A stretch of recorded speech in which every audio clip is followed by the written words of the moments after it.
আসসালামু আলাইকুম। আমি ডিম ভাঙছি 5টা। ডিমের কুসুম হয়েছে দেখেন কয়টা, 1 2 3 4 5 6 7টা। 7টা কুসুম, সত্যি বিশ্বাস না হলে এই দেখেন, আমি একটা ডিম, 2টা ডিম, 3টা 4টা 5টা ডিম ভাঙছি। 5টা ডিমের তো কুসুম হয়েছে 7টা। দেখেন আল্লাহর কি নীলা খেলা না? অনেক ভালোই লাগতেছে। এই ওই দুইটা হয়েছে একটা ডিমের, আর ওই দুইটা হয়েছে একটা ডিমের। প্রিয় বন্ধুরা, আপনারা কার কার কাছে এরকম হয়েছে আপনারা কমেন্ট করে বলবেন, ঠিক আছে?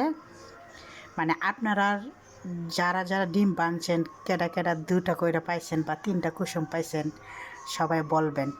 আমার আমার ফার্স্ট মনে করেন এই একটা ডিমেরতে 2টা কুসুম, মানে 2টা ডিমেরতে 4টা কুসুম পাইছি আমি। দেখেন কত আল্লাহর লীলা খেলা, আল্লাহ যে কত মহান। দেখছেন প্রিয় বন্ধুরা, আমার কাছে তো অনেকই আনন্দ লাগতেছে, অনেক ভালো লাগতেছে। তাই মানুষের মধ্যে যেরকম জমক 2 বাচ্চা হয়, 3 বাচ্চা হয়, তেমনই ডিমের মধ্যেও মনে হয় এরকমই জমক বাচ্চা হয়। এন থেকে বোঝা যায় আল্লাহর যে কত মহান, কত সৃষ্টি। সবাই দোয়া করবেন, ভালো থাকবেন।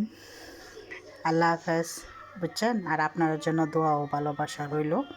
আপনারা সবাই ভালো থাকবেন। আল্লাহ হাফেজ।